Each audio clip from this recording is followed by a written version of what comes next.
All right, good evening and welcome to Futbol en Vivo on Club Deportes, show number 16.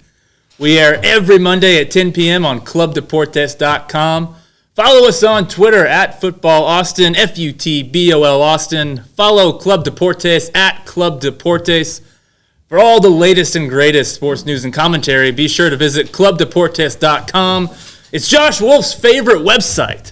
I am your host, Eric McCoy, and I'm not joined by David Alvarez. I'm not joined by Jorge Chavez, but fear not, I am joined by the great Miguelito. Welcome to the show, Miguelito. How's it going, man? Pretty good. How about you, man? I mean, it's really cool. I mean, how Austin FC is playing, and it's amazing. I mean, out completely what we thought about it at the beginning of the season. It's changed. It's not your first time on Futbol en Vivo. Mm-hmm. You've been here before. Audience loves you. Glad to have you back. Thank you so much. And I don't know if you've heard, but yeah, Texas is Verde.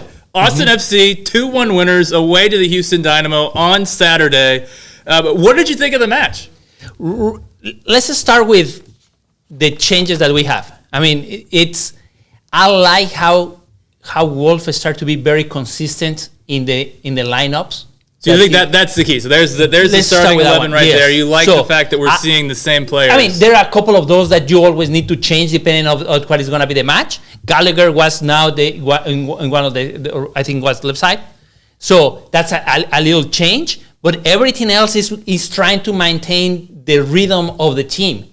Something that was not happening in the last season. Last season, they normally used to change all the team all over the place. Yeah, I think last season, to a degree, that was an attempt to try and find some kind of combination that worked. Whereas this season, it's working. The team's winning. I think the starting 11 is kind of picking itself at this point. So early in this match, Austin FC go down a goal, and not only go down a goal, but go down a goalkeeper as well, as Brad Stuver suffered a pretty nasty cut on his knee. Just an incredible strike from Sebas Ferreira to open the scoring for Houston. Go down a goal, go down a goalkeeper. Austin FC fight back to win this one 2-1. Just how impressed were you with the resiliency that was shown by Austin FC in this match? Let me say first that to me, Houston was a complete disappointment for me. They were pretty bad. I mean, and they went into this game on a pretty good run. I agree with you that Austin showed a character to go and play again and go to there. But I was not expecting that how Houston played that game. I mean, it's supposed to be a Clásico. I mean, it is. Yeah, Texas Star Base. It's the Star Base and all this one and. You wouldn't know by the crowd. Exactly. Let's start with that one. Look how empty is the stadium. It's incredible. Now, this is the play. Look how Pereira lost that ball. Does he deserve some fault for this, Pereira? All of them. Now, Stuber has the other option to just throw it outside. I mean, he has that option, but he say, okay, let me send it over there. That's it. And then Sebastian. That's a pretty amazing strike, though. You don't see that. We see goalkeepers get caught off their line a lot, but you don't see too often from a striker from inside his own half. Yeah, it's really weird. It's really weird. Now I don't know if Stuber can go to with a closed hand and try to just push the ball. If you look at that one, I don't know. He just put the hand over there. But either way, it's a really good game. I wonder if Stuber played any baseball growing up, because that's kind of like, it looks like a center fielder running back. You see it? Very much like that. But it's really good. Look at it. It's amazing. And look at the minute. 6 minutes, and you are already down 1-0. Not in your home. Look like you're home because look like there are more birds than I think there probably were in Orange. Okay, more. But nothing there. And then something that I really like it is that Pereira, that it's a really young team. Remember that was our first draft last year. He has the mistake, and he said, "Okay, I got a mistake. No matter, let's play again." And continue playing, and he played a really good game. Yeah, scored the opening goal for Austin FC. The first goal for him. It's the first time goal. That he's goal. Yeah, first goal. So, but really, I mean, Austin FC pushed really hard all the time Houston, and Houston didn't have anything. Was kind of simple match for the Austin FC. And I think you hinted at something there, Miguelito, that I really agree with you on. There wasn't any panic. So that goal goes in, like you said, very early, 5th minute of the match, and there's no panic from Austin FC. That great cross, great finish there from Danny Pereira. Do you like to see him getting forward into those more advanced areas? Is that something you'd like to see more of from him going forward? It's not normal because normally the other team is attacking more. But in this one, the person that's supposed to be, to be stable that never go to the area, that's the reason why it's the first goal for him. Look at where it was there. So you think if the opposition is going to sit deep and allow you that space, you might as well have someone like Danny Pereira, nominally your defensive midfielder, might as well have him get forward and get into a dangerous position. They feel really comfortable that they go ahead, just go. So Wolff was was really good game, and they get it there. And something that I don't know why. I don't know why Rink is not playing like used to be last season. Do you mean in terms of his positioning, or in terms of his qualities? Leadership at the field. Used to ask for all the balls used to pass from Rink, and now it's not like that. Now this is for another incredible. Game. Just incredible. For another game. I actually think the second half was pretty choppy, right? Like there was a lot of fouls. The first half was really good. First half was, I agree. First half was, I think, sensational, other than the goal that Houston scored. But otherwise, Austin were great. You cannot say anything, but that was really good. But the second half, it was very stop-start, lots of fouls. I think the fact this was a 12:30 kickoff in Houston, I don't think that helped. I think the players looked a little tired. I think it's fair to say in the second half. But to have someone like Sebastian Driussi, your designated player, to just be able to conjure a moment of magic like that out of nothing. But I think it came off like a substitution off of a throw-in. He just, boom, rifles it in. That's really impressive. I mean, I'm seeing on Twitter, I heard it at Q2 last time, MVP chance. Do you think Sebastian Driussi could potentially be an MVP caliber player for Austin FC? It's kind of early. Very early. It's very early. Let's start with that one. But if the MVP should be today, I think that for sure it's in the mix. Yeah, he's leading goal scorer. Okay, could be the MVP. But that score that happened is like a Carlos Vela in the LAFC. Absolutely. Those kind of goals that you say, wow, this guy is for a different league. That was kind of the feeling that you have. He just receive it, boom, goal. That's it. I mean, and resolve the game. That's what, to me, should be a designated player. I agree 100%. And that's what Austin FC, until Driussi arrived, wasn't getting from their designated players. Now, the scouting let's give some credit. The scouting of Austin FC, because last year was like, I remember like July or something, that they announced Driussi from Russia. Everybody like, who is that guy? Sebastian who? Sebastian what? Like, from Zenit St. Petersburg? Exactly. What is going on? What's going on? Yeah. And look what kind of player it is. Come over here could be a couple of million, and now it's 8-9 million. So it's a completely good business. Yeah. It was really good. Absolutely. Yeah. No surprise there that your Yeti man of the match is Sebastian Driussi. And I think, to me, that's the key, right? Because I do think that Austin FC, I love Maxi Urruti lately, but still, if you look at his career, he's only been an average MLS striker. He's never really been, an elite level MLS striker. Love Diego Fagundes. I don't know how many goals you can realistically expect from Fagundes. Same for Ethan Finley now on the right-hand side. We don't know if Cecilio is ever going to play again for Austin FC. So, to me, if this team is going to reach its fullest potential, it's about Driussi, and it's about Driussi scoring goals like that. Even when it's not going great for the team, just pulling that moment of magic out of nowhere and scoring a goal. But either way, with this score, you feel that Austin FC is going to win. You had that impression. Yeah.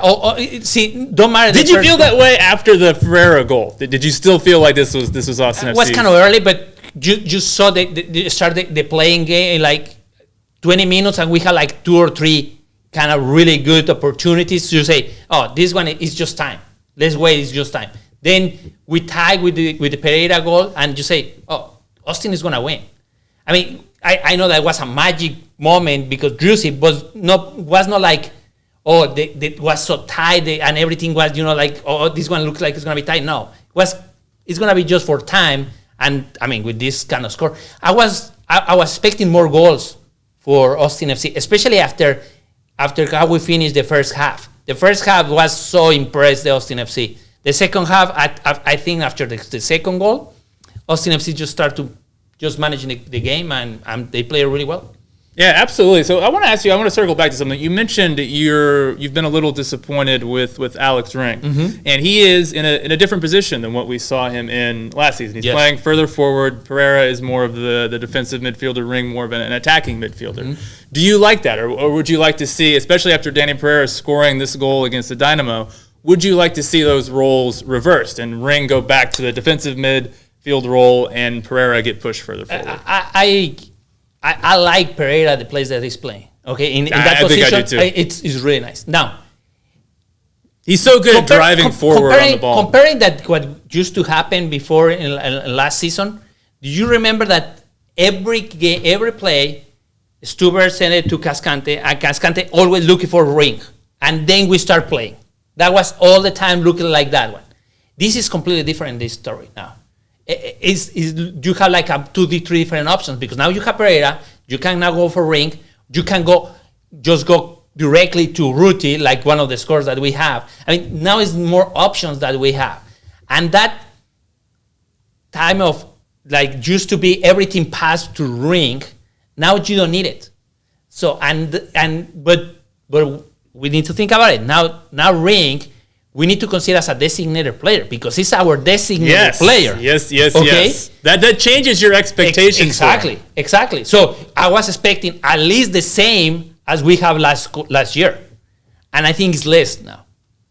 Yeah, I agree, and I think that the position does have something to do with that. But yeah, you're a designated player. You would be expecting a bit more, but he's still, I think, getting in good positions.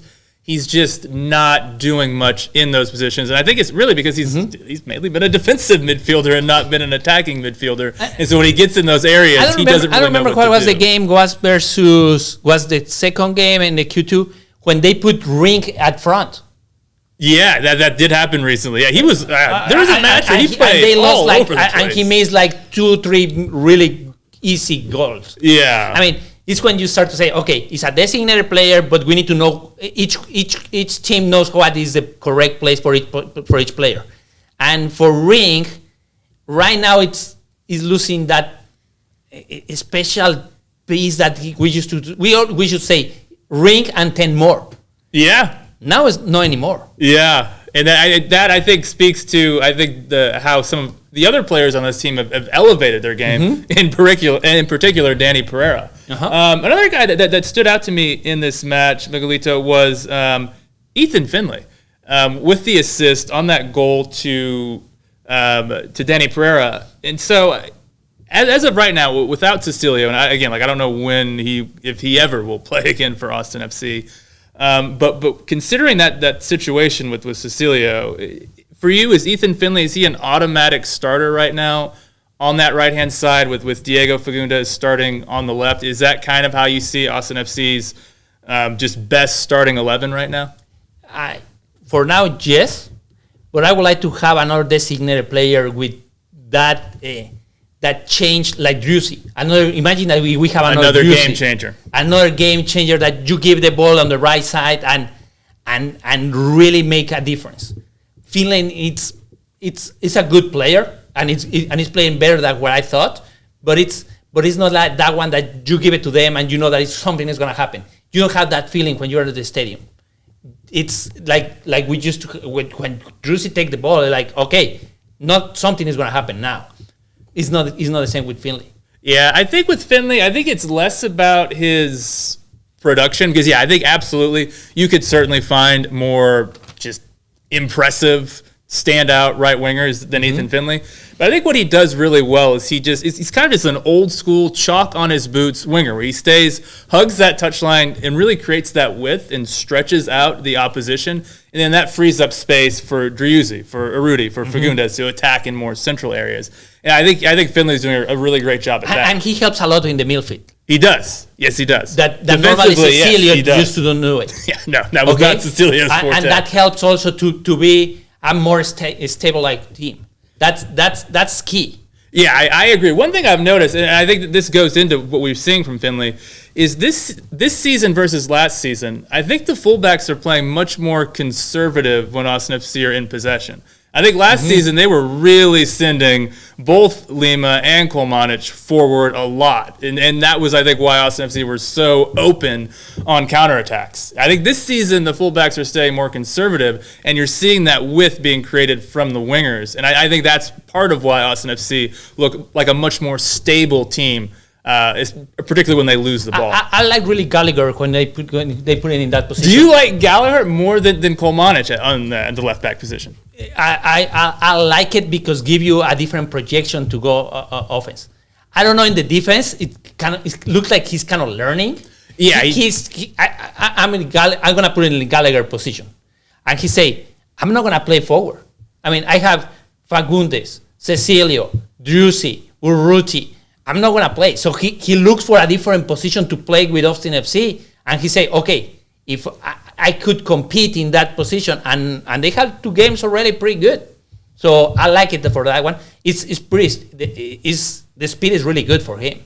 I like it. It's pretty good. Yeah, absolutely. I think it's been interesting, and you have to give a ton of credit to Gallagher, right, for actually having that, actually stepping up and saying, you know what, I'm going to be versatile. I'm going to go ahead and play a new position because I see that there's all of these options in front of me on the wing. I do ask now, though. I mean, Rodney Redes, not good. No. Jared Stroud, No. not good. So I do wonder, do you think there might be a chance that we might actually see Gallagher at some point, because there's not a ton of depth on Austin FC's wing, that we might see him move back further forward at some point this season? It's going to depend because Finley and Felipe. You have Felipe that normally they put it in that position too. Yeah, he can move out wide as well. So while that position is covered, I don't think Gallagher is going to move. Now, in there, I mean, if you need it, you have it there, and you know that you can have it. I mean, we need to remember Gallagher is a history in our team. The first score that we have in the Q2 stadium. Yes, indeed, a very important figure in Austin FC history for sure. It's really cool to say that you saw that we saw that first game in the Q2 stadium, and we have the goal for Gallagher. I mean, but not because of that he's gonna play, but I think that position that is right now, he can compete with Coman is really good, and he's gonna play a lot of games. Yeah, absolutely. Yeah, like again, just so much credit to him for showing that versatility. I want to talk kind of big picture about this Austin FC team. You alluded to the fact that you were on one of our preview shows, and none of us felt like going into this season that this team was a playoff team. Nope. I think as of right now, they are most certainly looking like a playoff team, and at this very moment, they are second in MLS's Western Conference. So what I want to know is just how good is this Austin FC team? Are they the second best team in the Western Conference, or is this record deceiving us to a degree? To me, the 11 lineup, the 11 started, it's a playoff team. But just you cannot be there with the just 11. We need more depth of our team. I think let's look at it now. I mean, I remember the name of the keeper. Stuber, it's key in our team. I mean, the keeper for this week. Do you remember the name? Tarbell, yeah. Okay, he played really well. Yeah, I thought he did well. He did very well. But we're gonna start to have those issues. I hope never happen. But what happened if Drews is out? What happened if Aguirre start to be? Don't even, Miguelito, don't even say what happens if Drews is out. It's going to happen. I mean, you're right, though. It's going to happen. It's normal in a 38 league. I mean, 38 match. It's a long season. It is, and I think you saw. I mean, they had to play midweek against San Antonio, USL team, and got beat. I mean, that was a situation where you would have liked to have seen. Exactly. And that's when the depth of your squad is getting tested. It's when you start to see, do we really going to play? I mean, do we really going to be all the long season, the same team all over and over and over and over all the season? We don't have any red cards yet. Okay, so that's another. Yeah, that was a changer last year. Mm-hmm. Now it's the discipline is much better. So because of those changes, I don't know if we're gonna have enough gas to go until the end. I think this is still a playoff team, though, right? You're not. Do you think this team might fall out of the playoff spots, or? Because people right now are saying this team could win the West. No. And I think that's a bit outlandish. No, personally. No, I do think this is a playoff. I think we're going to continue. I say that we're going to finish around 9-10. Could be that now we're going to change to 8-7, no more than that. Because seven's a big, because that's the playoff spot. Yeah, that's the final playoff. No, I think we're going to continue in that level. We need to wait. It's how many games we have? 8. There have been, here we go, 9 matches played. 9 games. So it's already what? So Austin FC on 20 points, 7th Houston 12. That's an 8-point gap right there. Mm-hmm. So, I mean, that's a pretty healthy advantage they have on that playoff line. 8 points is not insignificant. Yeah, but 8 points you can lose. You're really worried they might fall out of that top 7? Yeah, look at it. It's how many? I mean, but you have some good teams, right? Colorado or let's look at down. Let's look at down. Seattle is there. Do you think that Seattle is not going to be a playoff team? Oh, they're absolutely going to be a playoff team. They're going to be a playoff team. Portland. Do you think that Portland is not going to be there? Nashville. Do you not think that is gonna fight in those? I mean, there is a lot of games, man. I would like to say for you and say, oh yeah, we're gonna be there and we're gonna be first. No, it's tough. It's tough. I say 9 and 10, and I don't know if I still moving from there. Okay, so they moved up a little bit, but not enough to be. No. That's second. That's lying to us. The table is lying to us. Stuber normally used to give us a lot of points. I hope that he's not gonna be out, but he's gonna be out this week, it's LAF Galaxy. That's a changer. He's Chicharito. That's a changer. Okay, let's see. I mean, let's start to be, and then we're gonna play with LAFC. So let's see. And I mean, that was I think they're saying a right knee laceration is what happened to Stuver. There's no structural damage. I think Wolff in the press conference said he should be fine in the coming weeks. And hey, the magic of YouTube, ladies and gentlemen. David Alvarez has appeared. Hey. Have no fear. He doesn't want to talk Alvarez about Austin FC. That is why.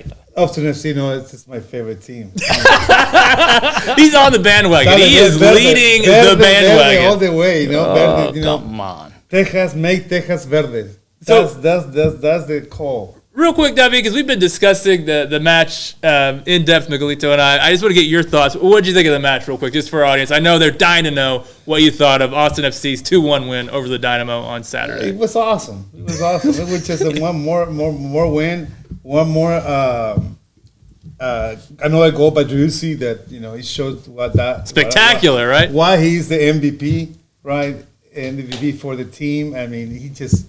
And the fact that Urruti is there after playing for Houston, I mean, that reminds me of the old Houston jersey anyway. This is total football right here, David. I know. Yeah, but it's remind me of the old Houston. But anyways, Houston Dynamo, not the Houston Dynamo didn't have any people in the stadium. The $15 a piece. I mean, they were so cheap to get to the stadium. With 2 hot dogs 15 and everything. And nothing. And like there were more Austinite fans.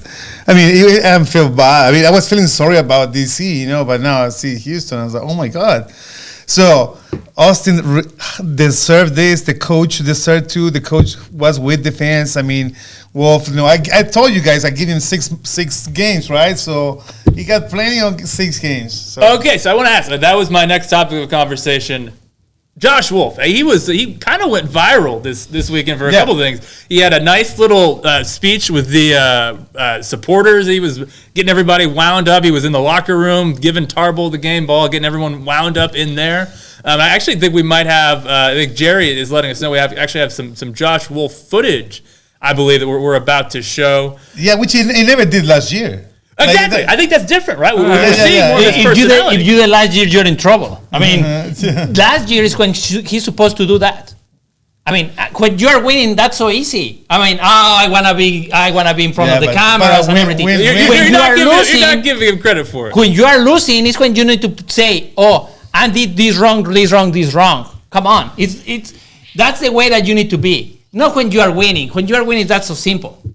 I agree. I think it is much easier to be out there rah-rah, shouty when your team is winning. I would agree with you on that. But I think, is it fair to say that he's maybe grown as a coach and he's realized that those more soft skills are actually really important to his job as a head coach, that he needs to connect with the fans. He needs to connect with his players. And we saw him kind of a little cold with, say, like Pochettino. There was a kind of a coldness there to that relationship. So do you think Pochettino like the coach, right? the player, Pochettino. Oh, which he played this weekend.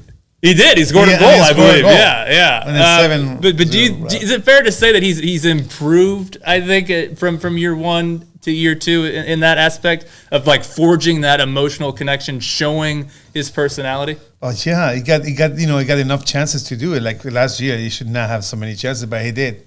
Nothing we can do about it. But he learned the lesson. He's showing game by game that he's making the right substitute when he needs to in the second half, coming back from losing the game and to winning the game. Like it's not something new that's happening to us. And I think in that FC. the players believe in the system, right? Yeah, because there was no panic. They go down that early goal, lose their goalkeeper, and there's no panic. Because I think that against DC, you're down 2-0 going into the last 10 minutes of the match. They don't panic. They trust the system. They trust what they've been training. And then they trust that the results will come if they just stick to the system. So I think that's a part of what and Josh you see Wolff getting that that play. I mean, sorry, but when you see that play, you have Cascante to do a long cross right to any of the sides, and the sides, give it to Drusy or give it to, or put the center right there, like crosses it. I mean, typical. We don't lose the ball, and then you can see it all every day. Now you see it. You see the play coming up into the game, normally. So yeah, I'm very happy to see those changes in the field, and like some players getting better at some position. And Valencia, I don't know. Valencia has some time to play, but he's got some work to do. It's some work to do, but so far, I think what some of the players are bringing to the game, they're bringing it to the team, and they're helping out our bottom line. They're helping out the coaches. It's being helped by the quality and the leadership of some of these players, like Driussi, for example. That really helps out a coach. Yeah, it's a real collective effort. I think it's fair to say. It is a collective I was checking right now here. I mean, I'm sorry to be disagreeing with you guys. What do we got here, Miguel? I disagree with you. Bring some bad news to us. What do you got? April 2nd, okay, we play versus San Jose. That was not a good game. And at that moment, that was a month ago. What happened with Wolff in that game? We were winning, and then what happened? Hey, that was I think the low point of the season. And you remember what he said? Oh, well, was the penalty the issue? I mean, we saw last season's Josh Wolff. Exactly. It's last season. That was last season. That was a month ago. We talk about being a month ago, right? It was I'm gonna mention another one. I mean, I have it here. I mean, do you remember what happened in San Antonio? We've been trying to forget it. We're trying to forget. That happened 2 weeks ago. We talk about it already. We talk about it. But guys, we need to be objective here. You cannot say, because we win now, and because Wolff is, look at with the supporters and all those kind of things. Now really they grow. He showed us in this season 9 games. He already shows 2 or 3 times the same Wolff that we have it last season. So you think whenever I guess what you're worried about is when a tough result happens, a bad result happens, are we going to revert back to the bad Wolff? Is the bad Wolff going to come back? Or there are some times at the games, and it's going to happen during the season, that really the DT needs to take, the coach needs to take the decision at that time and say, this one is the decision, and he needs to make those correct decisions that he's supposed to learn already for last season. He already had like 2 different tests this year, and he missed those 3 tests. Hey, at the end of the day, it's just the numbers. Like most coaches. Any teams in second place. Second place. The numbers. You're going to lose matches. You're going to lose matches. The number and the play. We're talking not only the number, but talking about possession. We're possession every game. We win the possession by 60 to 70%. Okay. How effective are those passes? Cincinnati. How We play Cincinnati. We play Inter Miami. We played with Portland and we lost. Hey, but overall, San Jose Earthquakes. What's the worst team at that time? And San Jose also beat Seattle. Yeah. So they're capable of they beat Seattle after they moved the coach. Come on. That is fair. Don't forget about those pieces. That is fair. Okay. Same players. Same players. Yeah. Okay, then Houston Dynamo, really? Do you see how plays Houston Dynamo been playing better, though. Here's what I'll say. They played really bad. I don't think this is the second best team in the Western Conference by any stretch. Do you, David? No. Okay, so we don't. No. We're not getting caught. It was more like it was more like a mental game than anything. You know, that was the way coming back from losing, going 1-0, and then coming back and keeping it up, keeping the pressure. I mean. And keeping the win, I mean that said it all. I mean, I'd agree with that. For one day, we're in the top of the league, right? And I showed that to my family. I was like, in Chile, hey, look at what team is it? Austin FC, Austin F. What is F for? Football, not soccer. What? So, yeah, they're in the top of the league. I'm gonna come back to this show in a month. Okay. If Austin FC is on a losing streak, we may not have you back. We're gonna play with may not. LAF Galaxy, Real Salt Lake, LAFC, Orlando City, LA Galaxy.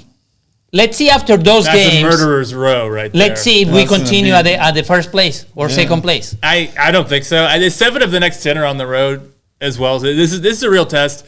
I think this team is better than the 9th, 10th that we thought heading into the season. Not as good as second. To me, this is like a 5th, 6th-ish kind of situation. And something that I hope is that, I don't know what's going to happen with Cecilio, but they need to solve it quick. Yeah, because we're going to be in July, and in July it could be that we can have another designated player. Yeah, but let's just not talk about Cecilia anymore. We don't talk about Bruno. I mean, let's just move on. No. But it's your highest pay.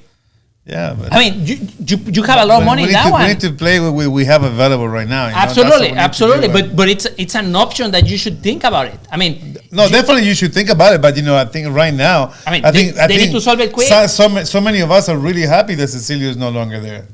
Like. I think that it's couple 2 or 3 players. He should not be there. He and Pochettino should not be there from the beginning. So that's what we and imagine that he come back. What is going to happen? I mean, now Finley is going to say what?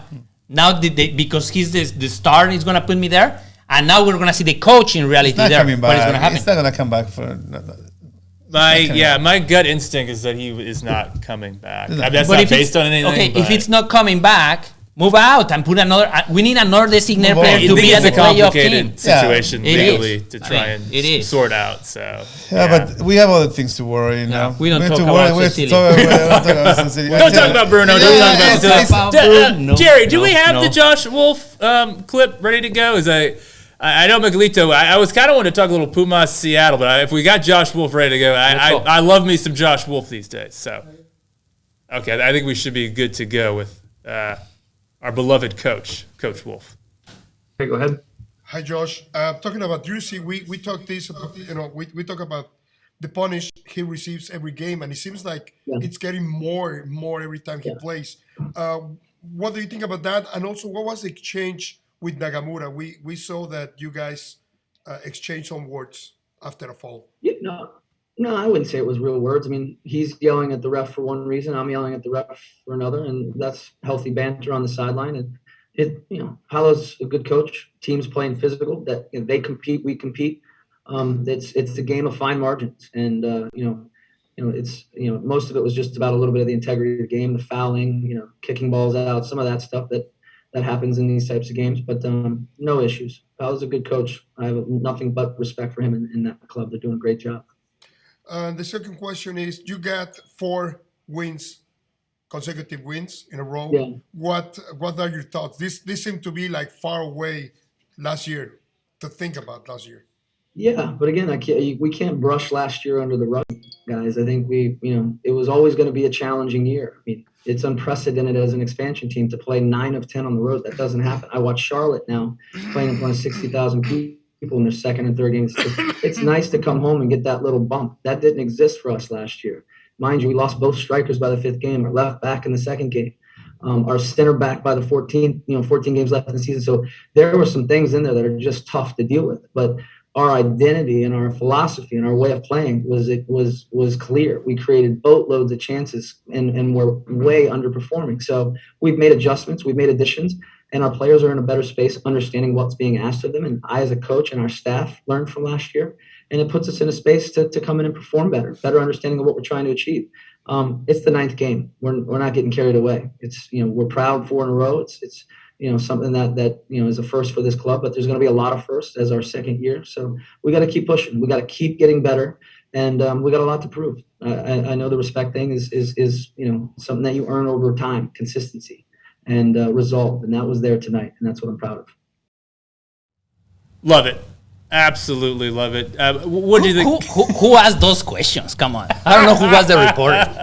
No idea. Yeah. No idea. Not sure about the question. Terrible questions. Love the Terrible answer. questions. Not so Terrible sure questions. about the question. I kind of like what Josh was saying there, though. I think the big picture ideas that he has as far as how he wants this team to play, I think those are very good. I think the execution last season, it wasn't there, and we're starting to see this season them getting closer to his big picture vision. Do you think that how Josh Wolff wants this team to play, the high possession,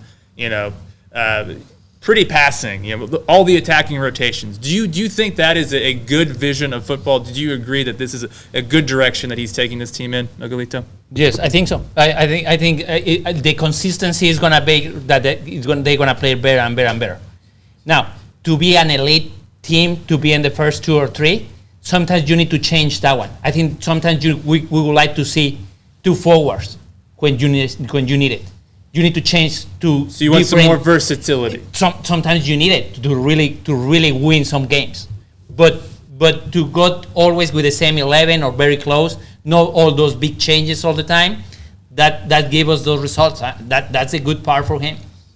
I agree with you 100%. I think the consistency in the starting 11, and especially the quality that we're now seeing in the starting 11, that is so much nicer than last season. We were talking about it a bit earlier, where the chopping and changing, new faces coming in and out. If I ask you right now, what is going to be the 11 starting for? I got a pretty good idea. Pretty good idea. We're going to say 9 of the 11 for sure.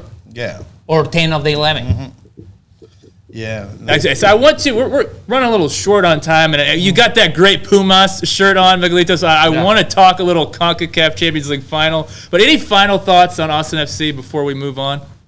Well, the big game on Sunday, and Chicharito time. Any predictions for that? The Austin FC. What was the best game that we had last season, or to me? 2-0 that we won. I think we went 3-1. 3-1. Wow, you're going all in, David. What do you think, Miguelito? What do you think? I think it's going to be a tie. A tie? You know what? Just say. You know what you get when you say a tie? You got the tie. You got the cheese. The football in Vivo, chicken of indecisiveness. When you can't pick a winner, I can tell you. You get the football.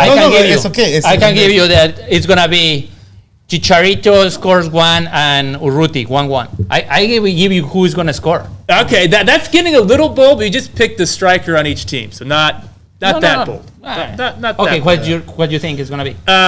a tie. Okay, now yours. No, it's indecisiveness. I always go for a winner. Heart says Austin FC. Okay. Austin FC 2-0. I'm going to go Austin FC 2-0. I'm loving the Cascante Gabrielson center back pairing. 2-0 again? 2-0 again. You won it. Indecisive. Really? The chicken of indecisiveness remains with you, Miguelito. But let's talk. Let's move on quickly here to the CONCACAF Champions League final. Let's talk about the first leg that we saw last week first. Let's kick things off with that. A 2-2 draw. That's not a good result for Pumas, is it? 0. That's not good to draw the first especially leg when you're home. winning 2-0. Yes, exactly. Especially when you're winning 2-0 At home. At with home. With this full home. stadium. In CU Stadium, there Yeah, is a no lot way of that we rain, lost. very difficult environment. I Yeah. think, Seattle should be used to the rain. Yeah, that was I bad suppose. for Pumas, the rain. But, I mean, that don't matter. I mean, Pumas should win that game. But she had more shots, But- Seattle has 12 but you know shots what? over 9. So Who was the better team, do you Ball think? possession, in that 50%, game? 50-50. Who actually was better in that match? I think the game was really very close one to the other. But you know what? And, okay, let me say. I'm a really Pumas fan since I'm born. So all my life. Pumas should win that game. Let me start from there. Okay? Let me start from that one. But So you're getting it. I But- think we had some laughter off camera. but the referee, I mean, come on with the referee. Oh, So do you? Really? I wish. I mean, the I'm CONCACAF going to very start strict on with what the they allow us to show. Dynamo penalty kick. I mean, that wasn't our favor. For me, that one was not even a penalty. Okay, if you're going to do that one, fine. That means that you're going to be very strict in that one. Then the 2-0, that is an amazing goal for Dynamo. Yeah, well, it's great cross too from Great the cross. 19-year-old that The was just subbed 19-year-old, on due to injury. just 26 minutes in the first game. Really great cross. Dynamo 2-0. By the way, 9 goals already has Dynamo in the CONCACAF Cup. It's amazing. He's playing But he really wasn't well. even supposed to play, right? He was predicted Yeah. to be injured, I believe. Okay, and then the 2-1. I think that was a handball, right? It was a handball, but do you see how they push in the middle? I mean, if you count the other one so restricted. Simone is outside the body. The hand was out of the body. No, Yeah, it was definitely a handball. I think what he said was there was a the hand was push a before. was a huge push. Come and on, it it was a was- push. But you know what happened? It's because You don't agree, Dubby. there was a push.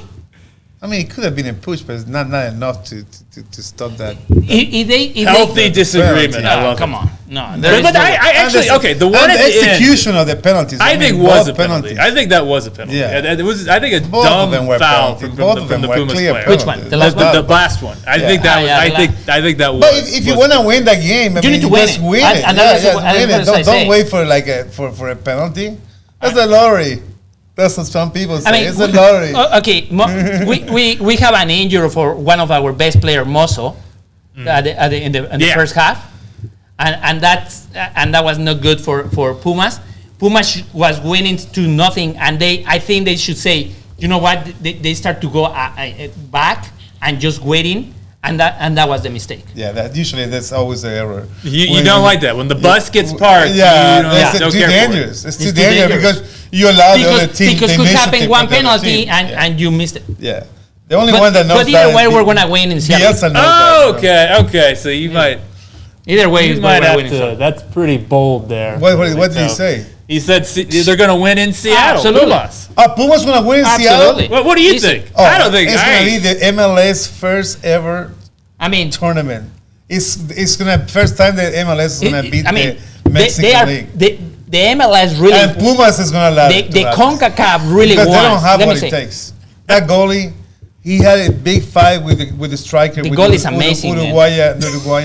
the goalie Talavera is really good. Talavera is really good. They're really good. Yeah, no, it's awesome. But what's the name of the Uruguayan that scored the goal? The penalty. Lautaro. No, the No. penalty Eh, for Seattle. Lutero, Otero? no. The El Lautaro. no Lautaro. No. No. Ahorita te lo digo. Come on. Pero the guys that he's really good with Reed Diaz. Oh, No, come on. Nico Ladero. No, Lodeiro. Lodeiro. Lodeiro. That's a really hard. Yeah, don't listen to my pronunciation. Nico Lodeiro. I know who you're talking about. Man, he's this. No, they He took both penalties. Great job. I Great mean, the job. goalie was Very good. awesome too. But they have something going on there, and They they're were so gonna lucky. keep it in the next They were game. so lucky. So I think Seattle is going to win. I feel really confident in that. I think Seattle is a better team in that first leg. They hold CONCACAF want that Seattle will win. Are you concerned about the turf? That's a weird turf that Seattle have. Are you concerned about Pumas going? It's not a grass pitch. It's you concerned that Pumas will be. Pumas going to win no matter what. No matter what. They can play on excuses. And Pumas will win. So you like Seattle. I like Seattle. Yeah, I like Seattle. It's green. What will it mean to MLS green to get this win? If Seattle are able to pull it off, what would that mean for it means a lot. It's just the first time the MLS team can win this CONCACAF Champions ever. There's never been a MLS team. So this is going to make history. And that's going to show how much stronger the MLS has grown, how much bigger it is than it used to be, and it's comparing and leveling with the Mexican League. Let me tell you what happened that is completely different, that I think is a really good move for MLS. The Seattle Sounders, they didn't play this weekend to be rest for the game. I think that's a smart move from MLS. That's because the MLS really care about that, and they will really want to win this one. Well, for the Liga MX, we played yesterday at 12 o'clock, okay? A definitory game. I mean, that one was the pass for Pumas to go to the playoffs. They won 2-0 with 2 goals of dinero yesterday. But they just played that one, and now they need to play on Wednesday. They just traveled today at 5 o'clock in the morning to be there. I mean, but that's because the Liga MX, they don't care about this well, one. The MLS, we need to learn from the MLS. That's what they need Liga to learn. MX, and of course the Premier League also need to learn from the MLS. Okay, so I want to go ahead. You mentioned the Premier League there. Let's go ahead and talk Europe. Let's go ahead and switch over. Do you want to talk a little Champions League? Wow, Jerry, do you have any Champions League graphics for us? All right, that's what I love to hear. Let's talk Champions League. So we got Tuesday. We got Villarreal against Liverpool. The first leg 2-0 to Liverpool. Is this tie over? Did you guys? It is over. It is over. Do you see that how many shots they have versus the other one? Villarreal had one shot. 19 versus 1. Yeah. And that one shot was not on target. And actually, the first goal was double. It was like double. The ball did not go. Like Liverpool should win that one 5-0. touched the ball, and then the goalie touched the ball. So like 2 deflections. Yes. The first yeah, goal. It was a little. Okay, so here's what I want to say. I saw some people suggest that Villarreal's performance was beneath the stature of a Champions League semifinal. Like, they played so poorly that it was actually kind of embarrassing that this team was in the semifinal of the Champions League. Do you guys agree with that, Miguelito? Do you agree that this was just such a pathetic performance that they didn't even belong? It was really bad, I agree, but they deserve it to be there. I mean, they played great against Bayern. They killed Bayern. They Bayern did. Munich, and Juventus. I mean, beat Manchester United to the Europa They League last really season. deserve to be there. Yeah. I mean, was a terrible game, and I don't think that terrible is going to be the next one. Okay, they're going to be more tied to those ones. I mean, Liverpool is gonna pass, but they really deserve to be there. But what do you think, David? Because you're someone, you hate a parked bus. You really do. I do. And this was one heck of a parked bus. Well, that's just 26% possession. You have to think their pass completion percentage 66%. Yeah, that is really. I mean, when you have when you don't have your main defender, Gerard Moreno. Gerard Moreno was out. You don't have many choices, right? You kind of have to park. You have to do that, and you have to think Villarreal has like a city of 50,000 people. Probably it's more people fit in the stadium of Villarreal than they actually live in that little city in the Mediterranean. And I mean, and playing against Liverpool that has 3 times the budget that they do. Yeah, if you want to see an underdog at this stage, that's probably how they're going to have to play. This is Cinderella story. This is Cinderella story all the way. And then you have all these recycled players from Arsenal. It was kind of a where are they now of Premier League ex-stars, wasn't it? Yeah. Tottenham, Lo Celso, Foyth, they each were you have all of them, and then Estupiñán, I think he played great for Ecuador too. He's a great player. I think one of the heart of the team, but with a big defender also. But no, and the coach, Unai, he has been there before. He has been in couple finals before, so he knows what Europa he's doing. League specialist. But let's think about the other game. Yeah, let's go. Yeah, we're talking about the game that was not very good. I mean, we But the other already game spent more time. was than absolutely fantastic. Was amazing game, wasn't it? Instant classic. I don't know if you got. There we go. Manchester City 4, Real Madrid 3. Should Manchester City be a little disappointed though? I know they won, but they were so dominant early in this match that just only having a 1-goal margin heading back to Spain, it doesn't feel like enough to me. How do you guys feel about that? Well, it really doesn't feel it, but after watching the game, all the chances they have, Man City deserve a couple more goals, like a couple open chances there. The post 2, 3, 4 times probably, but a win is a win. And a win is a win. And then Guardiola said it before the game. He said, we're playing against history. We're in history. If we can beat history, that's all I care That's about. what you said on the last show. Yeah, They're going up against history. And then Great minds think alike. The reason why Pumas is going to win. History. Because of the history of Puma. And after all, it was a 4-3 win, and it can be another win again. But you know Real what? Madrid. You know what? Real Madrid so impressed. I mean, every time that Manchester City start to score, you say, oh, this one is going to be 3-0, 4-0 is 1-1, Yeah. 2-1, 2-2. 3-3. I mean, they really respond every one of those. So I was so impressed because of that. Was much better game for Manchester City, but they just have one. One game, yeah. That's it. And the history has to be made in Madrid. Exactly. In Madrid, where the 12 players is usually a factor, right? For many years. And now Benzema, 13 championships. The ghosts of Champions League past. And Benzema. Benzema's in. I don't know if I've ever seen a striker in this kind of form. An animal. That's what the great Jorge Toralde And the called goal it. is like the goal was such it looked so easy, so simple. What about that Panenka? What did you guys think of the Panenka? Awesome, and it was a perfect Panenka. It was, But he missed. He missed 2 penalties at the weekend. No, those are perfect And Panenka. Because Panenkas they can go, but he put it right in the middle. That's what you do with the Panenka above. Just in case. That's a perfect Panenka. That was really good. No, he's playing in another level. So here's the question I have for you guys. So this match, and then we got the 2 results right there, but the Real Madrid Manchester City match, it was utter chaos to me. It was a basketball game, basically, end to end. I read a really great article in The Athletic written by John Mueller, and he talked about the things that Real Madrid did to make the match so chaotic.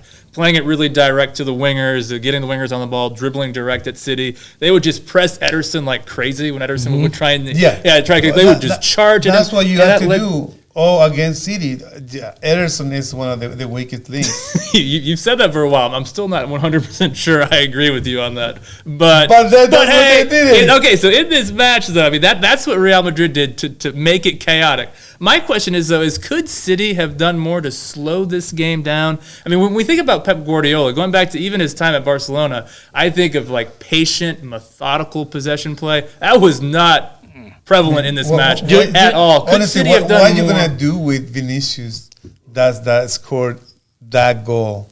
It was incredible, wasn't it? I mean, that was such a great goal. Nothing you can really do about that. And to play like that one, you need to have Xavi, Iniesta, Messi, Busquets in the middle. You don't think that they have the midfielders. I mean, they are really good. They are really good players, but that plays are so vertical, and that's the way that those guys play. Now, I think it's gonna win Manchester City at the end, but I would like to have the game of both Premier at the end. I would like to have more like a Spain versus Premier. Usually, I agree with you, but in the case of Manchester City and Liverpool, after the game that we have, so great. I wouldn't complain if we got another one. We deserve another game. I think we deserve another. Yeah, I wouldn't. And in the final, that will be amazing. That would be amazing. Okay, so do you, David? Are you Real Madrid or Manchester City in this second leg? I'm City all the way. I'm going with City as well. I mean, you would like to have City, okay? But who do you think that really is going to win? City? City, yeah. City's going to win. Okay. I would actually probably prefer Real Madrid to win. I just really like Carlo Ancelotti. Just really like him as a manager. Now because of the Opa, but So I would like to see Real Madrid go on. That's because. But I won't complain if we get another City Liverpool match. I just couldn't complain about that. That would be, let's say either of those two games are going to be really good final. I agree. Yeah, as long as Villarreal's not in it, it's gonna be a good No, if it's Villarreal, So that will be a wow. That will be a wow. If Villarreal pull off Wow. that would be But pretty remarkable. It That would be a what fun it's game. called de la Cenicienta. The Cinderella. The Cinderella. story. Cenicienta. I would like I we would have fear for Porto. Villarreal if they went up against. And they were like that Manchester before. They've City. been like that before. They were when Villarreal, when the first time they made it to the champion with Pellegrini was in Riquelme missed the penalty. So I just brought him up, Carlo Ancelotti, but just won La Liga with Real Madrid this weekend. I want to get you guys' thoughts on Carlo Ancelotti because he actually did something no one else has ever done. They won He's won every big the league. league in all of Europe's top 5 leagues. Yes. How Nobody big of an achievement is this, David? Nobody have done it. Nobody has done it. And I don't think very few people can do it. Like of the people, only the people that's in the top would be Guardiola. Needs to be coaching in the French league. You need to go to And Italy. PSG. You need to go to Italy. Yeah. And you need to go to PSG because you're not going to You're win. going to win it with Leo or well, I guess last season they Pochettino, did. I guess, can win some. No, he has not won anything. This So season. no, it's No. hard. I mean, it is hard. Mourinho won it. Mourinho got one Italy, one Spain, and- one in England.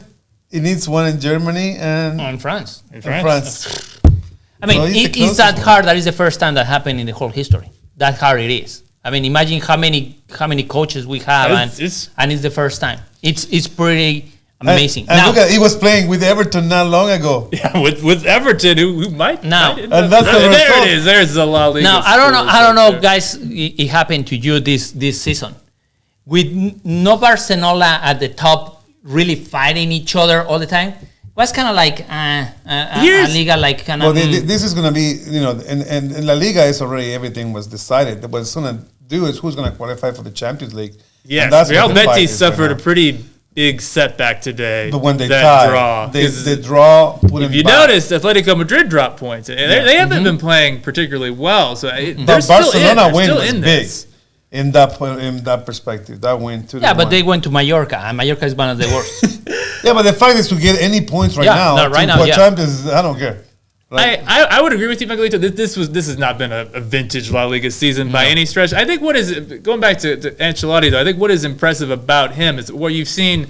Barcelona, you've seen Atletico Madrid, you've seen the wheels kind of fall off those teams this season as far as their title challenges have gone. Like, if you go back earlier in the season, Real Madrid were pretty inconsistent up and down with a lot of their results as well. But I think the great thing about Carlo Ancelotti, we talked about it with Austin FC, Carlo Ancelotti's teams don't panic.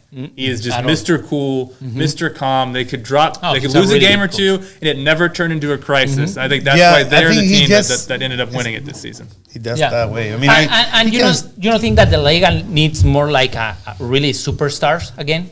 Like they used to have Cristiano and Messi? Mbappe should be coming to Real Madrid. Haller. So Yeah. Holland, And Haaland I think, maybe. is probably going to City. So but- it's 66, 64, 61. I mean, Look at that one. 58. So Real Sociedad. 81 points versus 66. Can how many Betis mo- do it, David? Can we be doing a Real Betis update of Real Betis qualifying for the Champions League? Is that going to happen?